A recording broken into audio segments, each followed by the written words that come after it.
Magandang araw muli sa inyo mga kapolitika at welcome back dito sa ating YouTube channel. Kung kayo ay bago pa lang ay huwag kalimutang mag-like at mag-subscribe muna kayo para updated kayo dito sa ating mga latest issue. So kung inyo nakikita dito sa pamagat ng ating video ay sinisisi ng mga ilang mga valuable fans itong si Gemma Galanza daw na naging reason kung bakit natalo yung ating Team Alas doon sa katatapos lang na FIVB single elimination round na ginanap dito sa ating bansa kahapon. So ito yung ating pag-uusapan mga kapolitika, kung bakit sinisisi itong si Gemma Galanza at itong ang iba nagsasabi rin at sinisisi itong si De Brito. Okay, so sino ba talaga yung sisisihin dito sa pagkatalo ng ating koponan kontra sa national team ng Vietnam doon sa katatapos na FIVB Challenger Cup? Kasi atin ngang napag-alaman na kung saan ay yung talagang nag-shine at nag-spark doon sa laro at sagupaan nila ay itong si Cici Rondina na kung saan ay nagpaulan ng 15 points. Sumunod itong si Canino na kung saan ay nakapagtala ng 12 points. Si Fifi Sharma ay 6 points, si Gagati 5, si Gandler 4 at si Bella Belen may 2 points na naiambag doon sa sasagupaan ng Team Alas kontra dito sa Team Vietnam. Now, marami ang nagsasabi mga kapolitika na kung saan bakit daw hindi binabad itong si Gemma Galanza doon sa loob ng court. And nasagot na rin natin ito doon sa ating previous video na kung saan si Gemma Galanza nung kasi nahabol na sana natin yung Team Vietnam, but unfortunately nagka-service error itong si Gemma Galanza kung kaya naputol yung ating momentum. Kaya nahabol tayo uli ni Vietnam. And off-rin kasi yung kanyang laro kung kaya nakapag-decide yung coach na kung saan ay ilabas na lang itong si Gemma Galanza. Okay, kasi medyo hindi maganda yung bungad ng kanyang laro doon. And even though binabad itong si Gemma Galanza, wala na rin naman tayong magagawa. Okay, kasi sa sinasabi ko nga na kung saan ay wala tayong pantapat dito kay Tuyen, yung kanilang batang star player. Okay, and nakikita rin natin doon kasi sa interview ni Gia de Guzman, hindi pa naman ito yung dead end mga kapolitika. And in fact, magkakaroon tayo ng rematch dito sa Vietnam sa susunod na buwan para sa Grand Prix, itong Southeast Asian Volleyball League.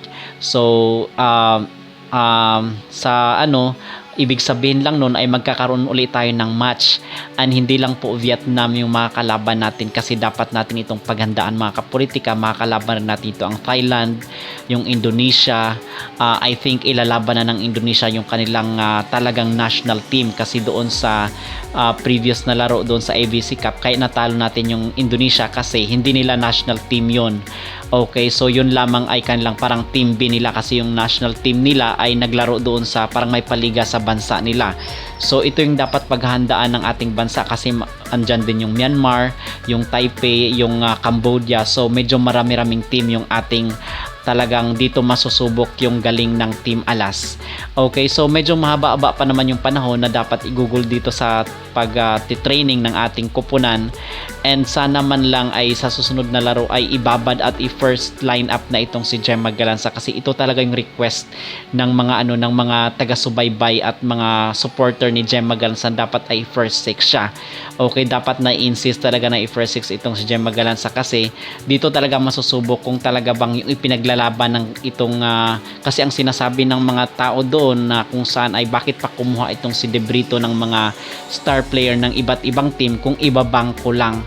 So yun ang naging point doon. And even itong sinunag nga, nakita natin doon na hindi naman naglaro itong sinunag kasi ang sabi doon ay reserve lang itong sinunag, but hindi siya naglaro all throughout the match. Itong si Makandili lang yung naglaro. Okay, siguro naging reserve itong sinunag para sa mga sunod na match kasi nga 'di ba may SEA Games pa next year, and at the same time meron pang Grand Prix sa susunod na buwan.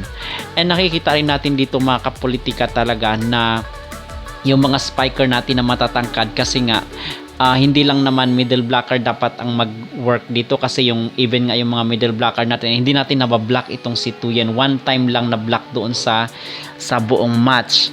And the rest is talagang nagpaulan ng puntos. 30 points yung nabuhat yung pinaulan na points ni Tuyen kung kaya sila yung nanalo. But aminin man natin mga kapolitika, talagang kinabahan naman talaga itong Team Vietnam, kasi doon nga sa second set ay talagang pinasok na rin nila itong si T4 kasi hindi kinaya ni Tuyen. Kasi kung si Tuyen lang noon ay talagang nahabol natin yung Vietnam at baka nasungkit pa natin yung set 2, baka tayo pa yung nanalo sa set 2. But unfortunately mahirap din kasi talaga yung mga jump serve ni T4, although napapansin natin na parang humina na rin, hindi nag-shine itong si T4 doon, but yung jump serve niya ay talagang yun ang magiging reason napakahirap i-receive yung kanyang mga jump serve ni ni T4, kung kaya ito rin yung naging reason kung bakit hindi na tayo masyadong nakabangon doon sa set 2, kasi dalawa ng star player nila, kung andyan si Tuyen at andyan si T4 at the same time.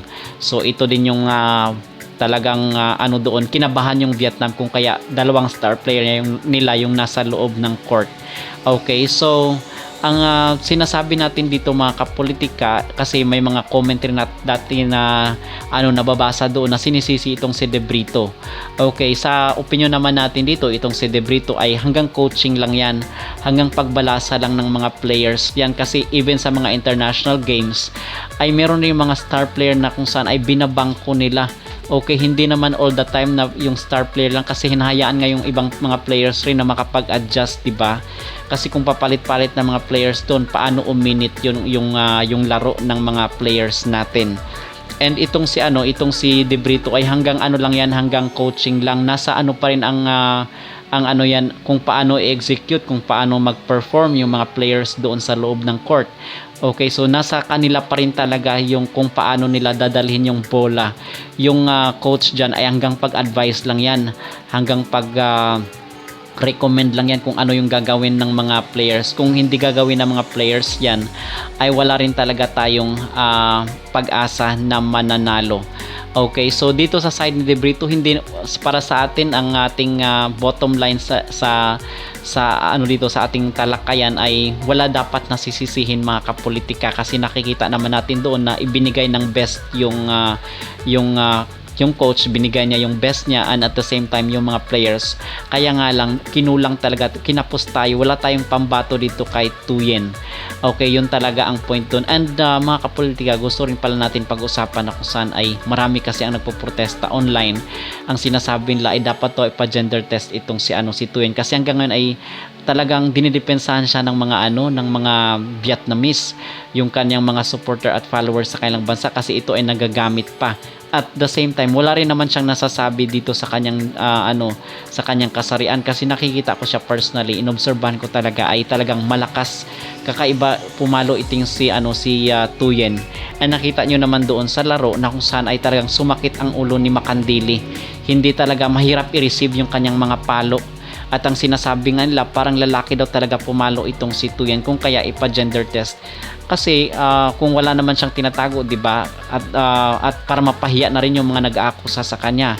Okay, para na rin sa katahimikan ng lahat, yung katahimikan ng lahat, at the same time mawala na yung mga agam-agam at mga pagdududa ng publiko. And be fair naman, okay, kasi dito sa mga laro ito, hindi lang tayo ang nakaka-observe, even yung mga taga-ibang bansa nagko-comment rin na bakit meron daw nakasali na ibang gender. So yun dapat ang dito, magprotesta yung ating bansa, kasi hindi pwedeng ganito na lang lagi. At kasi nangyari na rin ito doon sa Indonesia na kung saan pina-gender test, biglang nag-retire yung kanilang star player din doon. Okay, kung sino man yung sa inyo. So para sa akin mga kapolitika, walang dapat sisin, even tong si Gemma Galanza, even pinasok or binabad pa siya, wala pa rin tayo talaga pag-asa na manalo. It takes time talaga, kailangan ng mga training and yung focus talaga, yung bilis, kasi dito tayo nagkulang base doon sa aking obserbasyon. Okay, so mga kapolitika, ano sa tingin nyo ang naging reason kung bakit tayo natalo, at sino ang dapat na